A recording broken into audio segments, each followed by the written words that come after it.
All right, guys, in today's video, we have some very exciting and very interesting PlayStation 5 news to go over and discuss. We are talking about the media and influencers receiving PlayStation 5s in the mail today and obviously showing it off on social media, letting us know that they will be able to give us their first hands-on impressions very soon, which is obviously exciting. But something else we're talking about that I think maybe is even more interesting than that has to do with a developer talking about the difference between the PlayStation 5 GPU and the Xbox Series X GPU, and how, according to this developer, it's not really going to have much of a development impact at all, which kind of goes against a lot of what we have been hearing from hardcore Xbox fans about the difference between these consoles. So definitely want to take some time to go over that. Before we go any further, if you could do me a big favor, make sure you hit the like button if you do end up enjoying it. It really helps it out. Hit the subscribe button if you're new, and hit the bell notification icon as well so you can be notified immediately anytime a new video goes live. But starting here with the media and influencers receiving the PS5, reading from Push Square, it says, update, a bunch more outlets are now joining the PS5 fun. Seems lots of US-based media are receiving their PS5 consoles, with many of them sharing images of the box on social media or on social channels. Places like Polygon, Games Radar, Washington Post, and more have teased fans on Twitter. Can't wait to share some PS5 impressions with everyone, but for today, we'll have to settle for the outside of the box. More to come on Tech Radar soon, though. And so that's interesting because it's clearly letting us know that we will be receiving impressions soon. And this is exciting, as I said, because as of the time of this recording, the only thing we've heard about the PlayStation 5 when it comes to anybody being able to experience it were from Japanese media and influencers, but it was in a controlled environment. This is going to be the first time we hear what the PlayStation 5 experience is like at home. People are able to hook it up on their entertainment centers, and I'm assuming they're going to be able to do pretty much everything that they want to do with the PS5.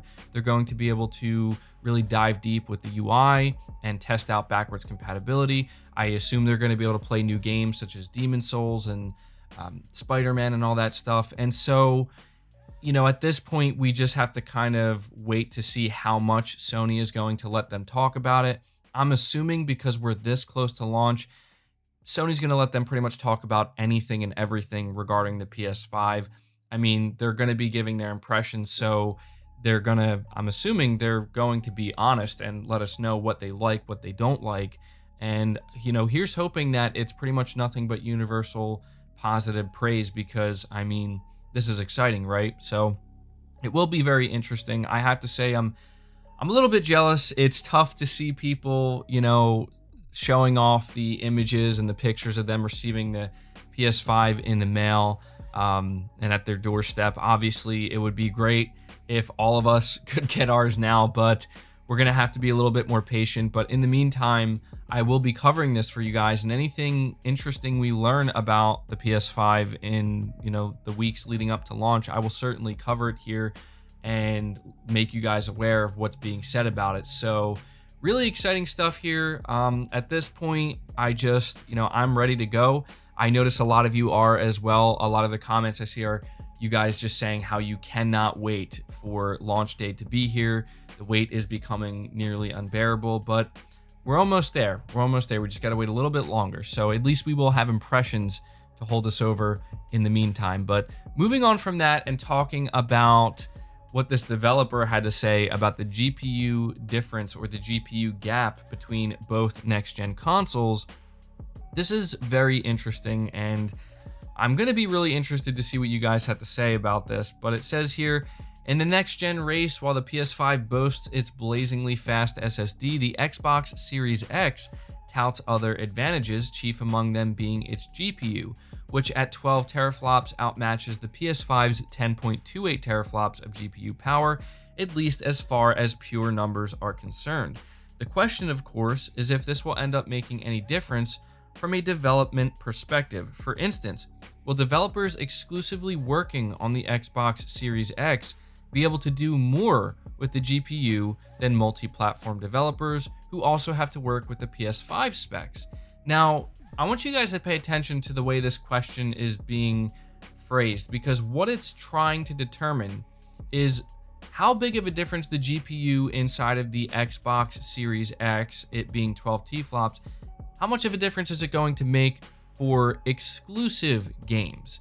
They're already implying that there's not going to be much of a difference between multi-platform games, but they're basically trying to figure out like how big of a difference will there be in general, not only between multi-platform games, but also for exclusive games. And it says here, according to Dirt 5 lead designer Mike Morton, that's not going to be the case. Speaking in an interview with Gaming Bolt when asked about the difference between the GPUs of the two next-gen consoles, Morton said from a development and gameplay perspective, it doesn't really have an impact. When it comes to tuning, tweaking, and optimizations at the end of the game, it might mean slightly less work for one platform.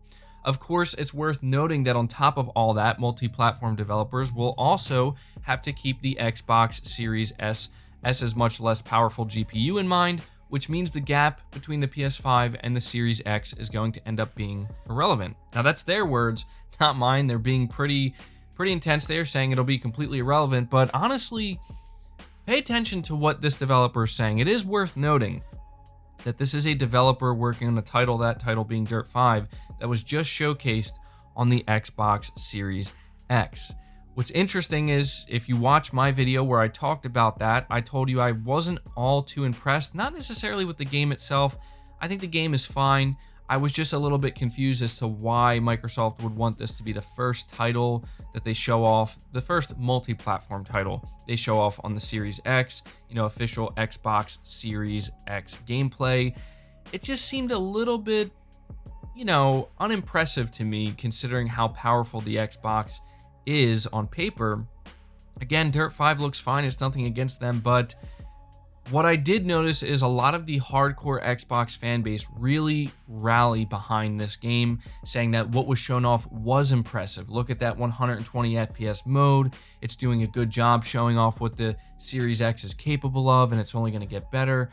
And I'm pointing that out because something tells me that you're going to see many of them now kind of retract those statements and suddenly say that Dirt 5, they're not, we shouldn't listen to them. We shouldn't listen to what their developers are saying because they're just a smaller studio, Codemasters, they're irrelevant and all that stuff, right? But look at what the lead designer is saying here.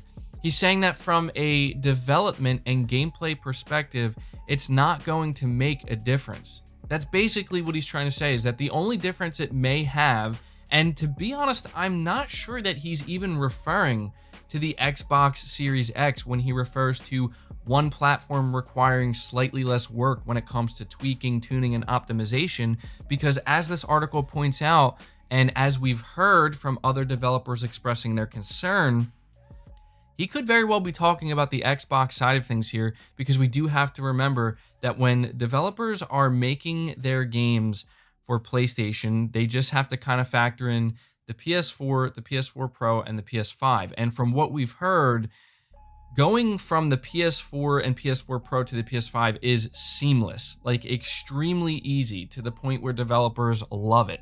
That's what we've been hearing. To whereas on the Xbox side of things, they switched up their development environment, and now they also have the Series S on top of the One S and the One X. So, and there's also PC. And so yes, multi-platform developers have always had to take into account multiple SKUs. But I guess all I'm trying to say is that it wouldn't surprise me if what he's trying to say here, if you read between the lines with his quote, he's saying you're not going to see much of a difference when it comes to multi-platform games. But the only difference you may see will probably come in the form of tuning, tweaking, and optimization. And in my opinion, he's most likely talking about the PS5 version when he says that. I don't think he's talking about the Xbox version. Now, we're going to have to see about that.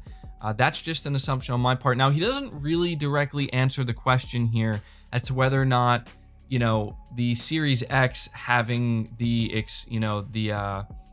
power advantage, if you will. He doesn't answer the question like, what will that do for exclusive games? Now, I'm going to tell you right now, Gaming Bolt basically answered that question themselves here when they brought up the Xbox Series S. But this is the big thing, right? This is going to be the big dividing factor. I've been saying for a long time now that I don't expect to see massive differences with third-party multi-platform games on the PS5 and the Series X. Any differences we do see will probably be very minute, and you will most likely need a microscope to notice them. That's what I've always anticipated. And a lot of people have backed me up on that, saying, yeah, I mean, if you even looking at the specs on paper, still, like, there's not really all that much there to where it's going to lead to a massive difference. If we will see any massive difference, here's where we're going to see it. In the platform exclusive titles. Okay, so we're going to see Sony obviously put out games throughout the rest of the upcoming generation exclusively on the PlayStation 5 that will not be cross-gen. And we are going to see Microsoft do the same thing where they're going to be developing for PC and just the next-gen Xbox consoles. And so if we are going to see that GPU come into effect and come into play and show us any advantage whatsoever, it's going to have to come in the form of what we see with their exclusive titles. But see, that's just it right there, as well as if you were to ask me who do I think is going to show off more impressive exclusive titles, I'm obviously going to go with Sony because they've went a long way in proving throughout the PlayStation 4 generation that they can create some very impressive looking games, right? And it's interesting because you look at the PS4 Pro, it is the less powerful console, yet many of the exclusive games that we've seen on it outclass pretty much anything we've seen on the Xbox One X, specifically from Microsoft. And, you know, Microsoft has a few games here and there, but in general, I guess I'm just pointing this out because, you know, I have been talking about this for some time. I get a lot of flack for this. There's people who, you know, come at me and they're like, dude, you have no idea what you're talking about. But look, to me, I've always said, I don't expect there to be much of a difference, but now we have a developer of a multi-platform title straight up saying you're not really going to see any differences. You're not going to see any major impact on development because of this. So yeah, just wanted to take some time to point this out. At this point though, I want you guys to leave your thoughts down in the comments below. I will be interested to see what you have to say. Leave the video a like if you enjoyed it. Subscribe to the channel if you're new and haven't already. Hit the bell notification icon so you never miss an upload, and feel free to share this video out on top of all that. But until next time, guys, take care.